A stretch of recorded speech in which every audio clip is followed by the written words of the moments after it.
வாக்குண்டாம் நல்ல மனமுண்டாம் மாமலரால் நோக்குண்டாம் மேனி நுடங்காது பூக்கொண்டு துப்பார் திருமேனி தும்பிக்கையன் பாதம் தப்பாமல் சார்வார் தமக்கு. அன்பார்ந்த நேயர்களுக்கு இனிய வணக்கம். நாம் இந்த வீடியோவில் பார்க்கக்கூடிய தலைப்பு அப்படிங்கிறது தமிழ் புத்தாண்டு பலன்கள். அதாவது 60 தமிழ் வருடங்களில் இப்போ பிறக்க இருக்கக்கூடிய ஏப்ரல் 14ஆம் தேதி அன்று வரக்கூடிய தமிழ் பாரப வருஷம், இந்த பாரப வருஷத்தினுடைய தமிழ் புத்தாண்டு பலன்களை தான் நம்ம பார்க்க இருக்கோம்.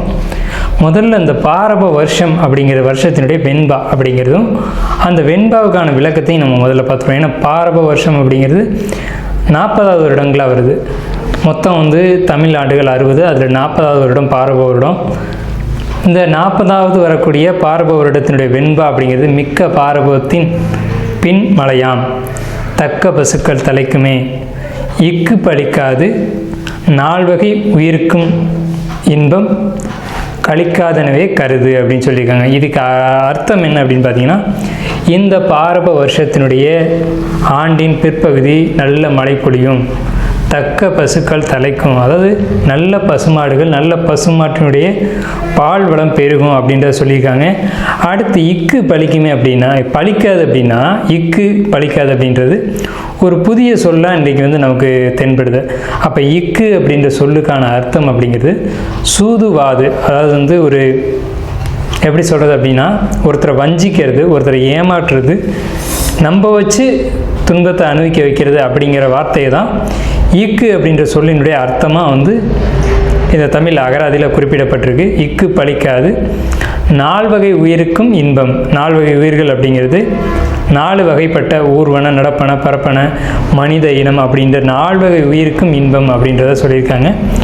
கழிக்காதனவே கருது அப்படின்ற வார்த்தையினுடைய அர்த்தம் இன்பம் பொங்கி வழியக்கூடிய ஆண்டு அப்படிங்கிறத சொல்லியிருக்காங்க. இந்த பாரப வருடத்தினுடைய ஒரு பலனாக ஒரு வெண்பாவை இடைக்காடர் சித்தர் கொடுத்துருக்காரு. இப்போ இந்த பாரப வருடம் அப்படிங்கிறது நல்ல பலன்களை கொடுக்குமா அப்படின்னு கேட்டிங்கன்னா, பொது பலன்களை நம்ம எடுத்துக்கும் போது முதல்ல மக்கள் அதிகமாக வண்டி வாகனங்கள் வாங்கக்கூடிய அமைப்பு, வீடு இல்லாதவர்கள் வீடு கட்டக்கூடிய ஒரு அமைப்பு, புதிய வாகனம், வீடு, சொந்த வீடு அப்படிங்கிறது கனவாக இருந்தது போக, இப்போ சொந்த வீடுகள் ஏதேனும் ஒரு வகையில் ஒரு கடன் வாங்கியோ அல்லது ஏதேனும் ஒரு வகையில் ஒரு பிரச்சனைக்குரியதாக இருந்த ஒரு விஷயம் இப்போ அவங்களுக்கு சொந்த வீட்டில் குடியேறக்கூடிய ஒரு அமைப்பு, தொழில்துறையில் மந்தமாக இருந்தது, ஒரு தொழிலில் கஷ்டப்பட்டது, ஒரு பிரச்சனைக்கான ஒரு தொழிலில் போய் மாட்டிக்கிட்டது, ஒரு ஜாப்பில் போய் மாட்டிக்கிட்டு வெளியில் வர முடியாமல் தடுமாறுனது, பணத்தை வாங்கி யாரோ சாப்பிட்டுட்டு போகிறதுக்கு நம்ம பதில் சொல்லிக்கிட்டு இருந்தது, இப்படியாப்பட்ட சூழ்நிலைகள்லேருந்து வெளியில் வரக்கூடிய ஒரு நிலைகள் அப்படிங்கிறது இந்த பாரப வருடத்தில் பொதுமக்களுக்கான பலனாக இருக்குது. மழையை பற்றி குறிப்பிட்டு சொல்லப்படும் போது அதிகமான மழைக்கான ஆண்டாக இந்த பாரப வருடம் இருக்குது.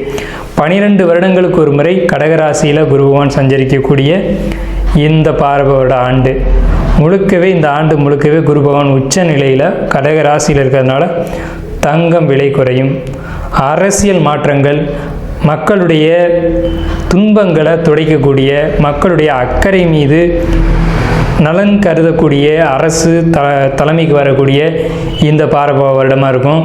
மக்களுக்கு துன்பங்களை கொடுக்கக்கூடிய அரசியல் கட்சிகள் ஆளுமைக்கு வராது. அடுத்து பார்த்திங்கன்னா, பயிர் சேதம் அப்படிங்கிறது கொஞ்சம் இருக்க தான் செய்யும். மக்கள் பொறுத்த வரைக்கும் நோய்கள் பாதிப்பு அப்படிங்கிறது இல்லவே இல்லை அப்படின்னு சொல்ல முடியாது. கண், வெப்பம், அதே மாதிரி அம்மை போன்ற நோய்கள் இதெல்லாம் கொஞ்சம் இருக்க தான் செய்யும். பயிர்களை பொறுத்த வரைக்கும் நீர் நிரம்பி வழிகிறதுனால ஏற்படக்கூடிய பயிர் சேதம் அப்படிங்கிறது கொஞ்சம் நிச்சயமாக இருக்கும். ஸோ அப்போ என்ன பண்ணலாம் அப்படின்னா, பயிர் எப்படி பயிர் மேலாண்மை அப்படிங்கிறதுக்கு இந்த காலகட்டத்தில் மக்கள் கவனம் அதிகமாக எடுத்துக்கணும். நல்ல விளைச்சல்கள் உண்டாகும். பணப்பயிர்கள் நிறைய விளையும். பணப்பயிர்கள்னு சொல்ல முடியும்போது நெல், கரும்பு, வாழை அப்படின்னு சொல்லக்கூடிய 3 பயிர்களும் மிகுந்த விளைச்சல்கள் உண்டாகி நல்ல ஒரு விளைச்சல் உருவாகும்.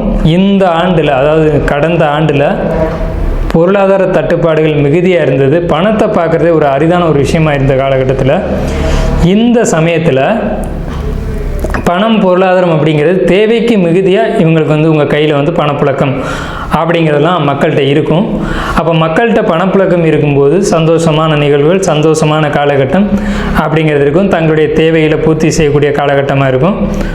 ஸோ இந்த பாரப வருடத்தை பொறுத்த வரைக்கும் எல்லா விதமான நன்மைகளும் குறிப்பாக பேங்கிங் செக்டரில் கூடியவங்க வங்கியை சார்ந்த துறைகளில் இருக்கக்கூடியவங்களுக்கு நல்ல ஒரு ஆண்டாகவே இருக்க போகுது. அதே மாதிரி தங்க நகைகள் சேர்க்கக்கூடிய அமைப்பு, முடிஞ்ச வரைக்கும் தங்க நகைகளை சேர்த்துக்கோங்க. இந்த ஆண்டு தான் தங்கத்தினுடைய விலை அப்படிங்கிறது ஒரு சரியான ஒரு நிலையில் இருக்கும். ஸோ மக்களுக்கு வாழ்த்துக்களும் வணக்கங்களையும் கூறி நம்ம ராசி பலனுக்குள்ளே போகலாம். அனுச நட்சத்திரக்காரங்களுக்கு இந்த பாரபுரம் என்ன மாதிரியான பலன்களை கையில் வச்சுருக்கு அப்படிங்கிறத நம்ம பார்க்குறோம்.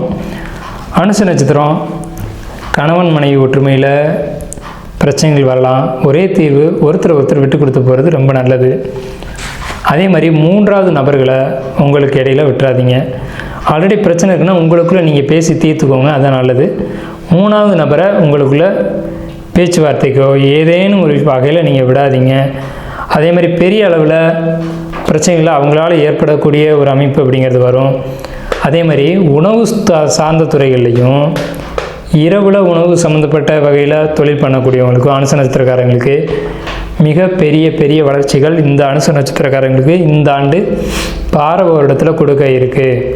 இடமாற்றங்கள் நிச்சயமாக காத்துட்ருக்கு. இடமாற்றம் சம்மந்தப்பட்ட வகையில் முன்னேற்றங்கள் காத்துட்ருக்கு. இடமாறினா முன்னேற்றங்களை நீங்கள் கண்டிப்பாக சந்திப்பீங்க. அதே மாதிரி பார்த்துக்கிட்டிங்கன்னா தொழில் அப்படிங்கிறது தொழில் துறையில் நல்லாயிருக்கும். ஆன்மீகம் சம்மந்தப்பட்ட தொழில்கள், ஜோதிடத்தோடு சம்மந்தப்பட்ட தொழில்கள் பண்ணக்கூடிய அனுச நட்சத்திரக்காரங்களுக்கு முன்னேற்றம் இருக்குது. கோபம் ஆகியவற்றை குறைக்கணும். முன்கோபத்தை கண்டிப்பாக குறைச்சே ஆகணும். நண்பர்களை பகைச்சு கொள்ளக்கூடாது அனுச நட்சத்திரக்காரங்க. இந்த பாரபுரத்தில் தொழில், அதாவது வீக்கான தொழில் முன்னேற்றத்துக்கு போகும் அப்படின்றது தான் நம்மளுடைய கருத்து. ஸோ இது நீங்கள் வழிபட வேண்டிய கோயில் அப்படிங்கிறது திருநன்றியூர். இது எங்கே இருக்குதுன்னு பார்த்தீங்கன்னா சிதம்பரத்துலேருந்து ஒரு 7 கிலோமீட்டர் தொலைவில் இருக்குது.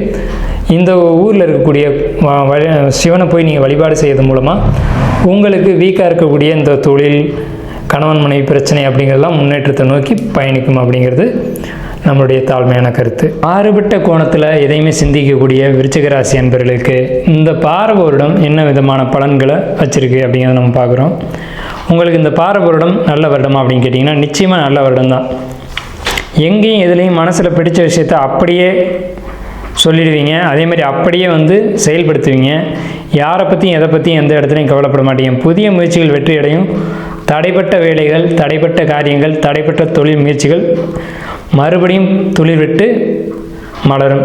கணவன் மனைவிக்குள்ளே நீயா நானா அப்படின்ற பிரச்சனை அந்த போட்டி அப்படிங்கிற மனப்பான்மை விலகி விட்டு கொடுத்து தான் போகணும் அப்படிங்கிறத ஒருத்தர் புரிஞ்சுக்கிட்டு விட்டு கொடுத்து போவீங்க. பிள்ளைகள் பிடிவாதம் நீங்கும். ஏப்ரல் மாதத்துக்கு பிறகு வருடத்தினுடைய ஆரம்பத்தில் குழந்தைகள் சார்ந்த விஷயத்தில் பிரச்சனை இருக்கும். ஆனால் மே மாதத்துக்கு பிறகு குழந்தைங்களால் ஒரு நல்ல ஒரு விஷயங்கள் நடக்கிறது. குழந்தைங்களோட படிப்புக்காக வெளியூர் வெளிநாடு போகக்கூடிய அமைப்பு, அதே மாதிரி தொழிலுக்காக வெளியூர் வெளிநாடு போகக்கூடிய அமைப்பு அப்படிங்கிறதுலாம் இருக்குது. இது குறிப்பிட்டு பார்த்தீங்க அப்படின்னா பயணங்கள் சர்வ நிச்சயமாக இருக்குது. பயணங்கள் அப்படின்னு பார்க்கும்போது குழந்தைகளுக்காக இல்லை, உங்களுடைய தொழிலுக்காக வெளியூர் போய் தொழில் பண்ணுறது, அதுலேயும் இரவு நேர தொழிலுக்காக வெளிநாடு போகிறது, வெளிநாட்டில் போய் செட்டில் ஆகிறது, அங்கே போய் செட்டில் ஆகிட்டு மறுபடியும் இங்கே வர்றது, இது போன்ற விஷயங்கள் மாறி மாறி உங்களுக்கு நடந்துக்கிட்டே இருக்கும். புதிய வீடு, வண்டி, வாகனங்கள் வாங்கக்கூடிய அமைப்பு அப்படிங்கிறது இந்த ஆண்டு நிச்சயமாக உண்டு. உங்களுக்கு அதிர்ஷ்டமானது அப்படின்னு பார்க்கும்போது 7, 8 இந்த எண்கள் உங்களுக்கு ரொம்ப அதிர்ஷ்டத்தை கொடுக்கும். நீங்கள் வழிபட வேண்டிய தெய்வம் முருகனை வழிபடணும். அதே மாதிரி நரசிம்மர் வழிபாடு எடுத்துக்கணும். ஆஞ்சநேயர் வழிபாடு எடுத்துக்கணும்.